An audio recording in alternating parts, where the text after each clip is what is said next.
Buenos días. En esta mañana gris de Tucumán, vamos a tratar de poner sobre esta mesa virtual de pensamiento dos temas que me han sido motivados por la lectura de la introducción, el prefacio y la introducción de Alain de Libera.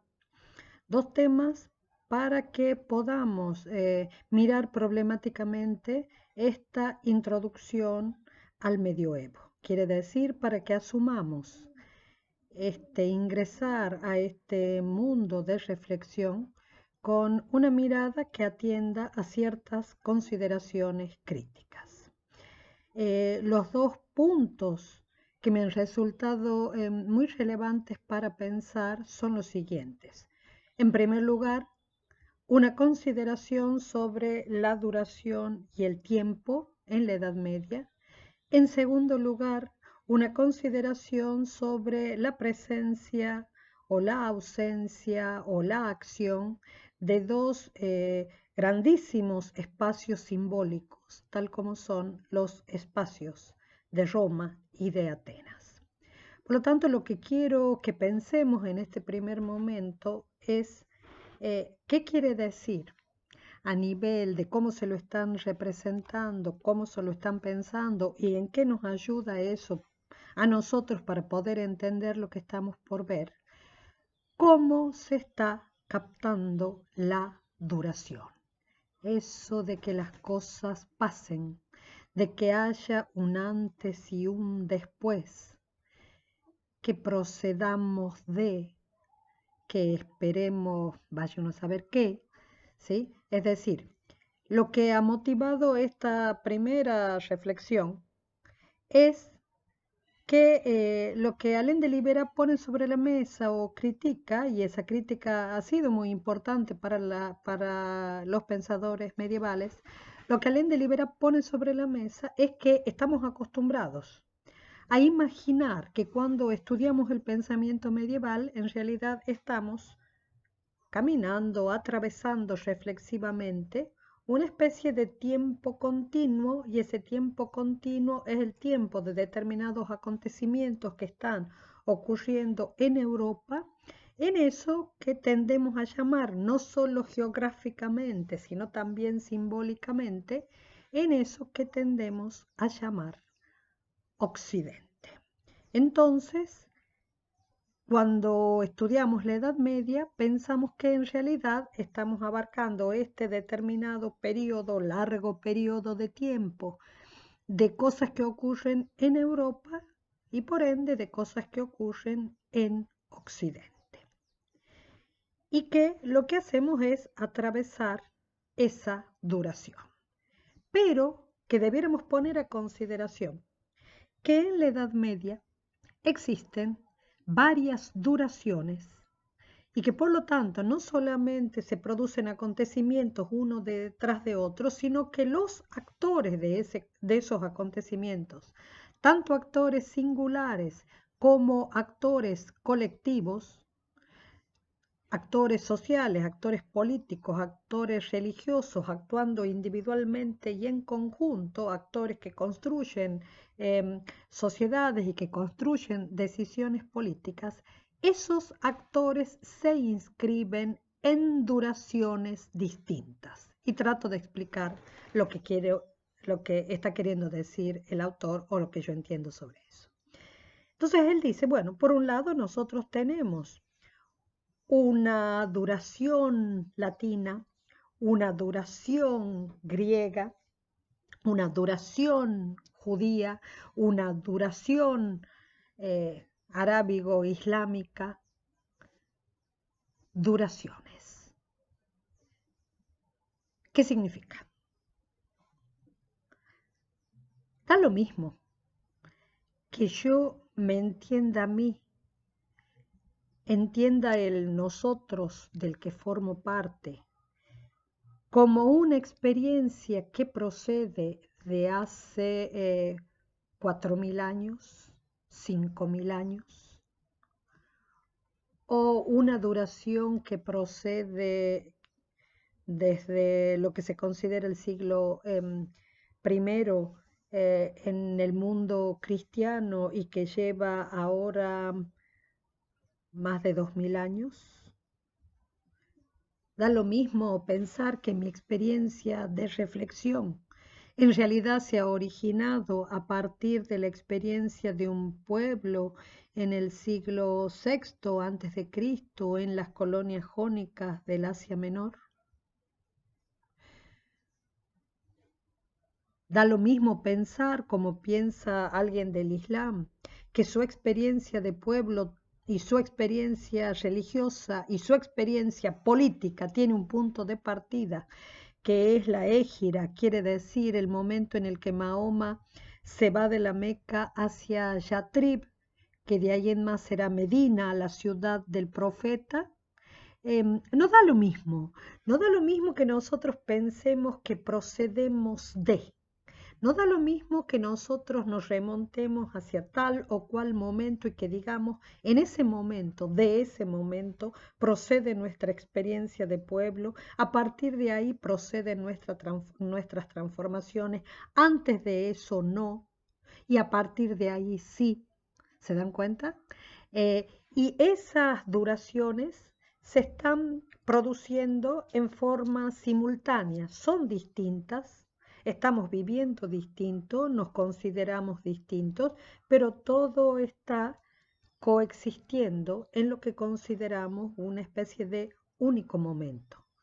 Entonces, la pregunta es, ¿los hombres no simplemente transcurrimos en el tiempo, sino que además de transcurrir, además de obrar, nos inscribimos en líneas temporales que tienen orígenes, que tienen expectativas de final, y a esas líneas temporales y a todos los acontecimientos que ahí se originan, a esas líneas temporales consideramos nuestras. Nosotros procedemos de. Nuestra familia se ha originado así. Los fundadores nuestros son estos. El acontecimiento decisivo de nuestra historia es esta. Esos acontecimientos a partir de los cuales reconocemos y señalamos como punto, ese es nuestro origen.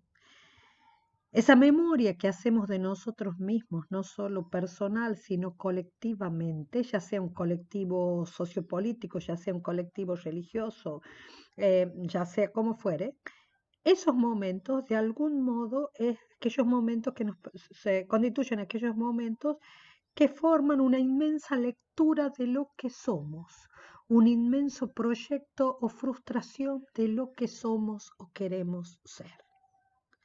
Somos un pueblo vencido, somos un pueblo ocupado. Esta ocupación es la que ha transformado nuestra historia y nuestro sentido. Destacamos en esa cadena de hechos determinados momentos que son los que nosotros consideramos más importantes, que han cambiado, que han transformado, lo que sea. Ustedes se dan cuenta que no solamente la duración en la cual nos inscribimos tiene un sentido del pasado, de los orígenes, de la procedencia, de los actores relevantes, etcétera, etcétera, sino que tiene también alguna mirada hacia el futuro, no solamente tiene una mirada hacia atrás, tiene una mirada hacia adelante, es la mirada que nos dice que qué estamos esperando o que no hay nada que esperar o cuál es la forma que puede tener aquello que esperamos. Nos inscribimos en duraciones que están por acabar, nos inscribimos en duraciones que tienen una profunda capacidad de querer trascender barreras. Bueno, nos inscribimos en duraciones distintas.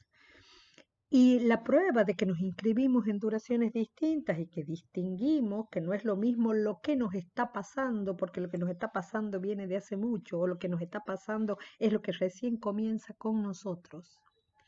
Nos inscribimos en distintas duraciones y además de inscribirnos y prueba de que le damos valor a eso, es que numeramos la historia cuando consideramos que hay acontecimientos que son tan importantes que lo que tenemos que decir es que todo comienza de nuevo a partir de ahí. Cuando comienza para alguien que pertenece a la religión judía su historia.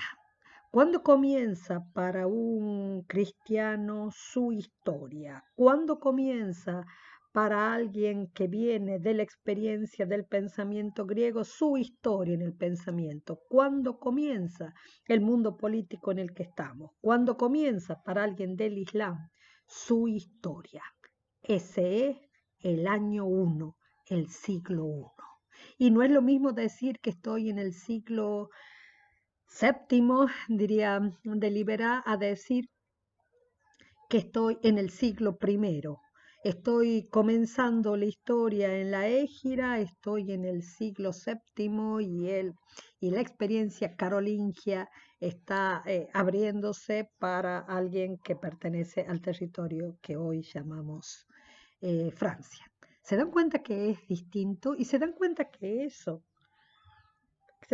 hay que pensar que no solamente por tal o cual hecho leemos la historia, nos preguntamos por los sentidos, sino que además esa sucesión de hechos tiene hechos destacados, experiencias destacadas, porque no todas las experiencias son fundacionales, y se dan cuenta que además no es algo que quede tan aislado uno de otro, porque una sucesión comienza como ruptura de otra, o una sucesión comienza como aquello que se apropia de aquella otra y la continúa, pero distinto, no es tan simple.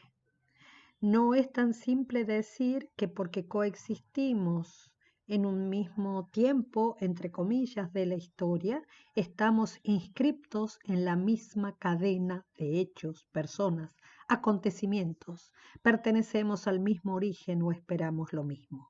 Y si no procedemos de lo mismo y no esperamos lo mismo, y eso es significativo sobre qué hacemos y qué pensamos, la coexistencia de esos colectivos que son diferentes, de esas experiencias que son diferentes y de esos actores que forman parte de esa sucesión, se vuelve distinto.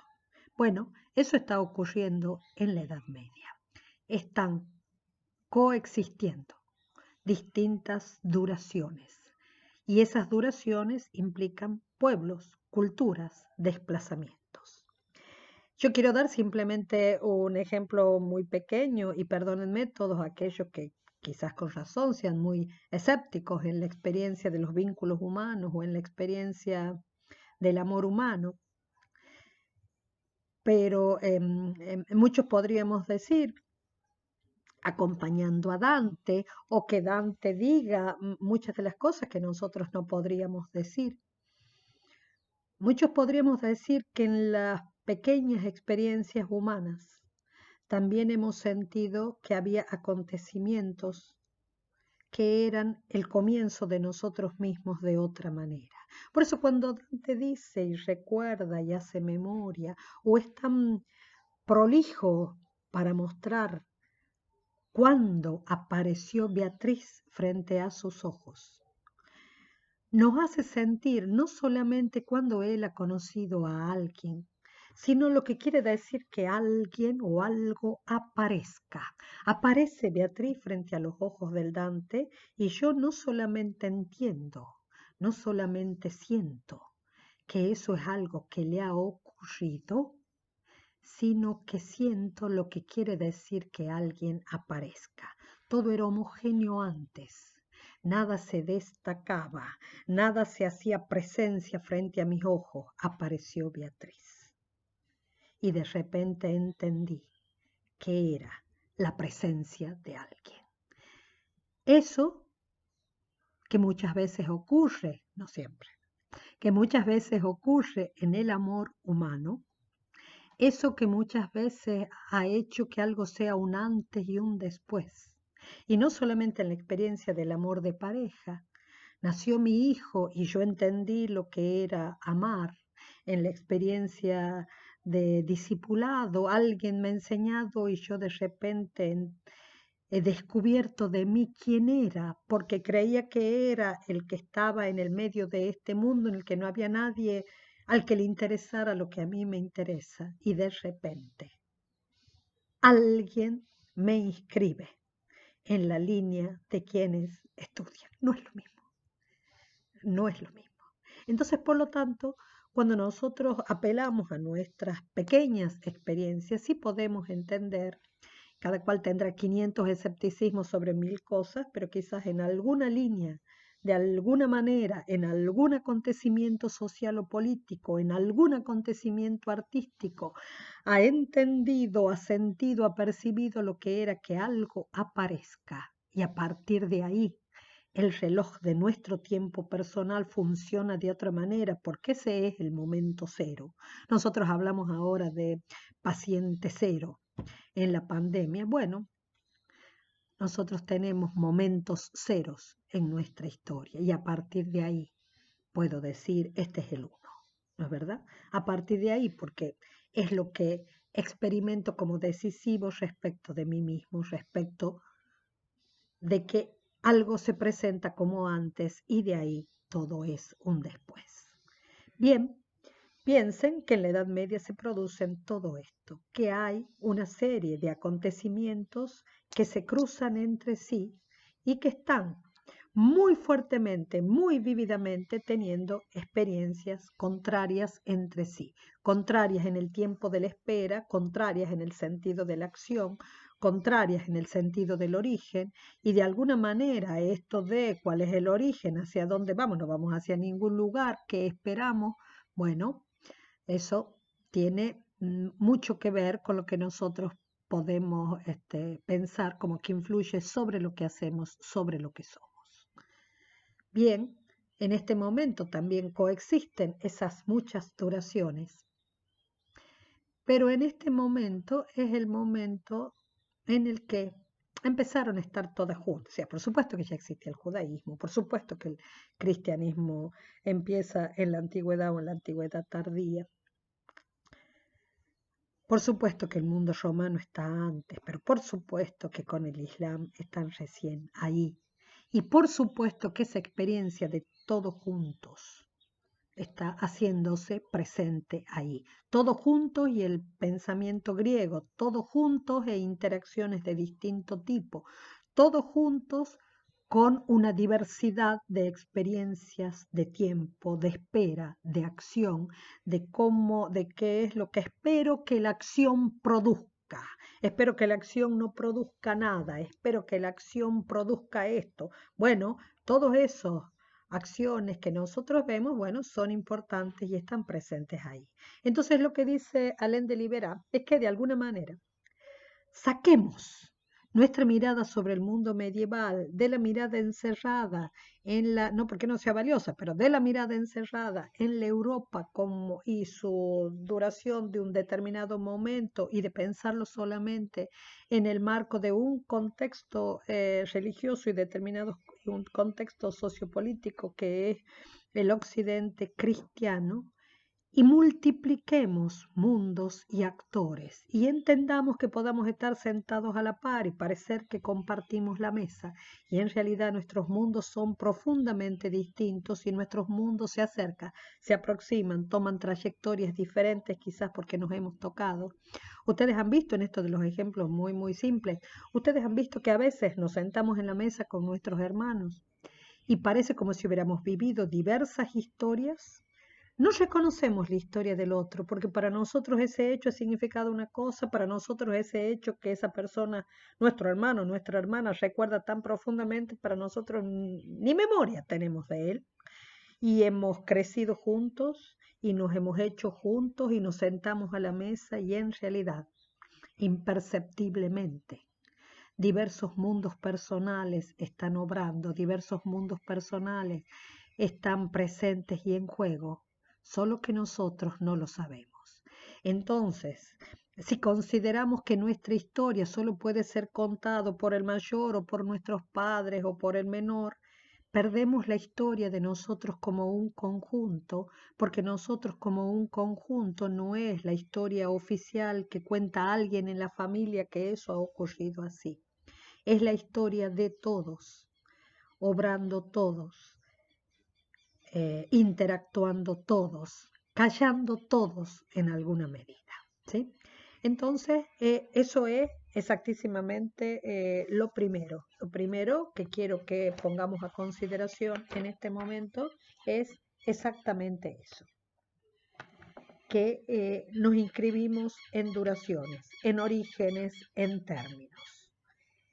Entonces, por lo tanto, hay pluralidad de duraciones, hay pluralidad de mundos, y entender el mundo medieval no es entenderlo solo desde un centro y las contraposiciones con ese centro, sino de pensar que hay una multitud de centros que están interactuando dinámicamente y que a veces creemos que estamos viendo a tal autor y de repente no hemos considerado a quienes está mirando él. Entonces, cuando escuchamos a alguien del siglo XII como Abelardo y de repente tenemos un diálogo entre un musulmán, un judío, y decimos, ¿por qué está pensando en eso?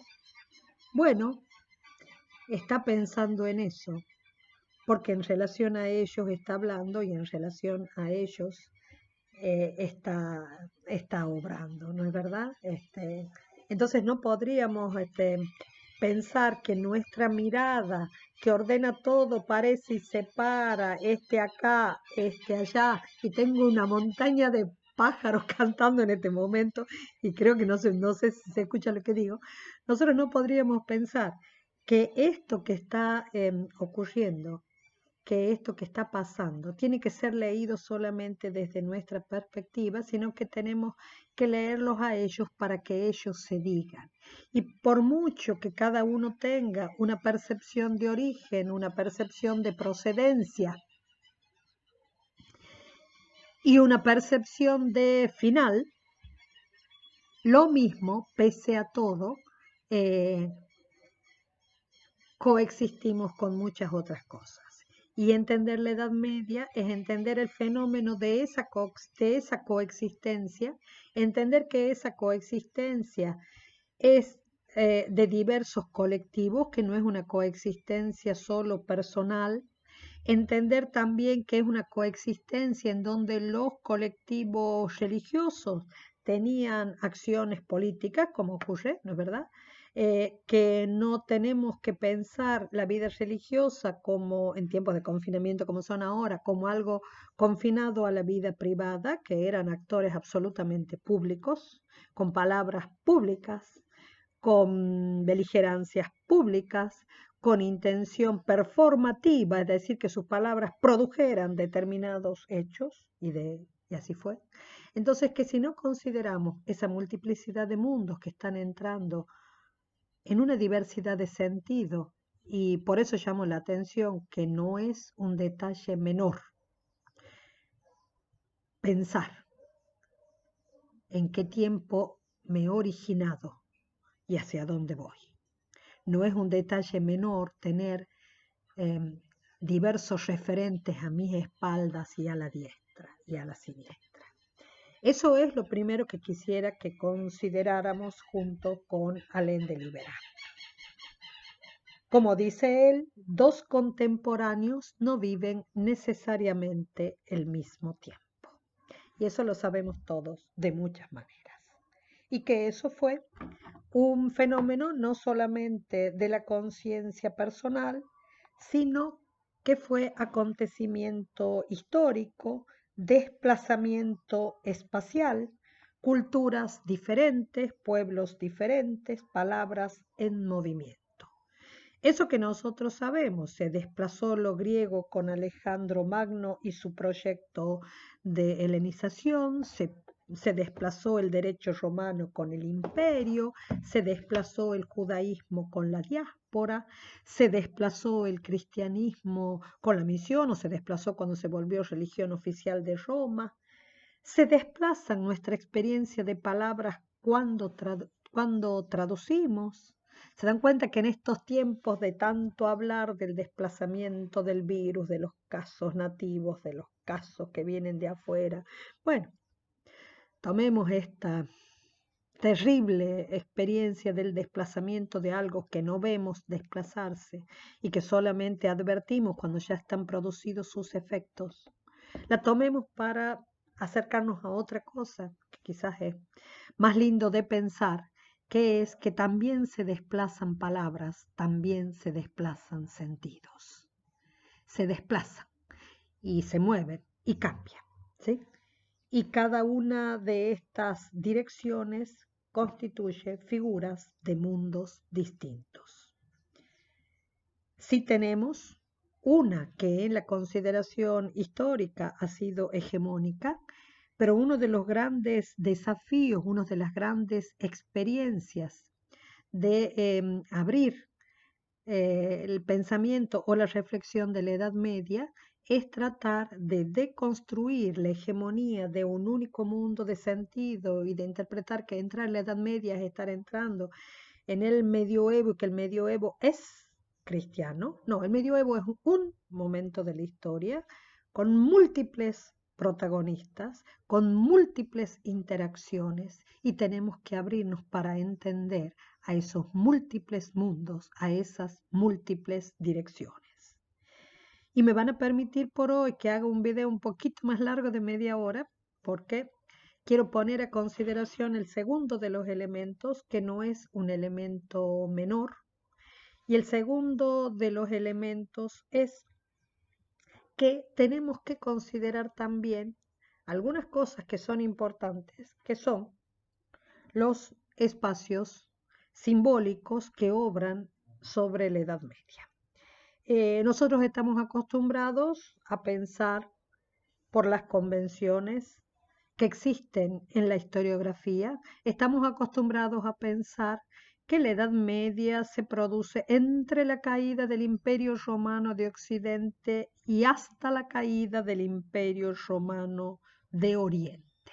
Quiere decir, y eso sí, eh, lo ha hecho pensar también Alain de Libera, quiere decir que si nosotros le tomamos el pulso a esto y no lo vemos solamente en los efectivos acontecimientos que ocurrieron, los efectivos acontecimientos políticos que ocurrieron, si nosotros lo miráramos también simbólicamente, porque nuestra convención, la que ha hecho comenzar y terminar, como dicen muchos en este momento, es una convención que inscribimos lingüísticamente, bien, quiere decir que de algún modo el arco en el cual estamos pensando, estamos mirando la Edad Media, es el arco de un gran espacio, es espacio local, pero es también espacio simbólico, es también espacio político, es también espacio performativo que produce cosas. El espacio en el que estamos mirando la Edad Media es de alguna manera Roma. ¿Cuánto tarda este declinar de Roma? ¿Cuánto es este espacio de la muerte de Roma que ha configurado gran parte del mundo? No a todo, por supuesto. Entonces, si nosotros miramos esto con todas las objeciones que alguien puede hacerme a lo que estoy diciendo, porque estamos pensando que una gran parte de Oriente no entra, que una gran parte de nuestro propio continente no entra, perfecto, será tarea posterior, será tarea que quizás no nos toque a nosotros como generación y les toque a otros entender de otra manera este tiempo en la medida en que tengamos más posibilidad de mirarlo en relación a todos estos otros mundos que existen y de construir la Edad Media y estos siglos de muchos otros modos, perfecto. Pero si lo miramos tratando de construir algo de lo que es nuestros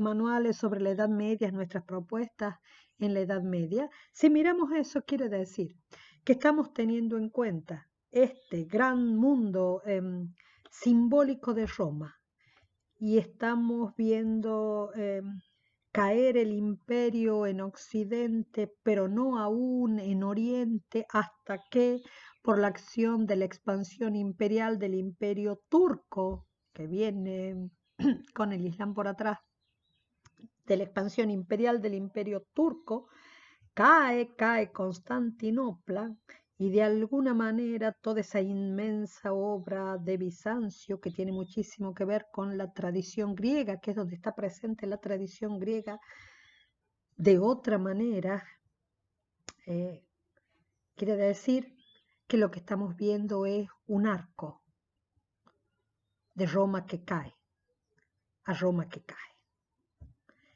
Y esto sí es importante para cuando tengamos que entender muchos de los acontecimientos que ocurren en el interior de la Edad Media, porque muchos de los acontecimientos políticos y muchos de los imperios que se producen en el interior de la Edad Media dentro de los límites historiográficos que acostumbramos tratar, muchos de los acontecimientos políticos están ocurriendo en relación a quién es el verdadero heredero sociopolítico del legado de Roma, del legado simbólico de Roma, que es el gran legado simbólico del poder.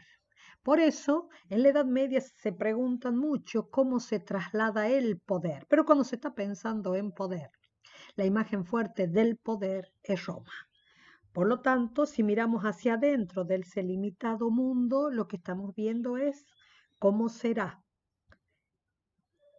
que está obrando Roma, el imaginario de Roma, lo que ha sido producido desde Roma, el derecho de Roma, la transmisión de Grecia que ha hecho Roma. Estamos viendo todo eso producirse acá. Por lo tanto, hay una gran figura del espacio y del tiempo y de la cultura, aun cuando implique una gran cantidad de culturas por la expansión imperial de Roma, estamos viendo ese gran espacio de Roma proyectar su imagen, su presencia, su ausencia en este mundo que está construyéndose políticamente, socialmente, de otra manera.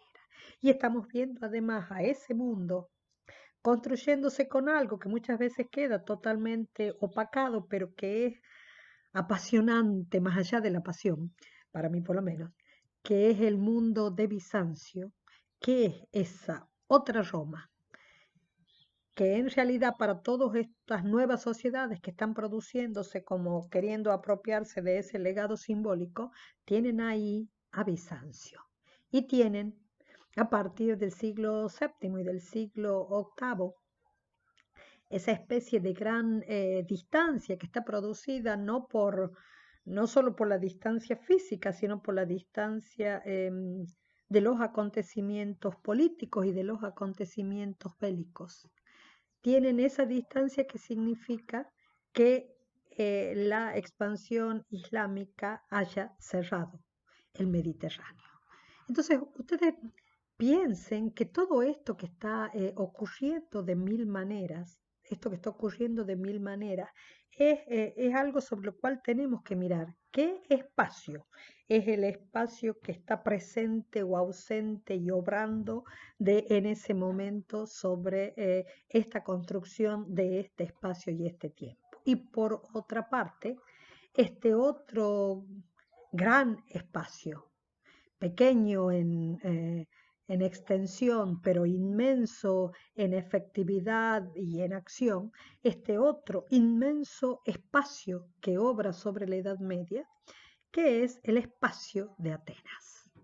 Quiere decir que cuando el emperador Justiniano cierre la Academia Platónica en el siglo VI y tome una decisión sobre eso, no está cerrando de ninguna manera la fuerza de la acción efectiva del pensamiento de Grecia sobre el mundo medieval, no está cerrando de ninguna manera el desplazamiento de los actores, de los filósofos griegos sobre el mundo medieval, no de ningún modo.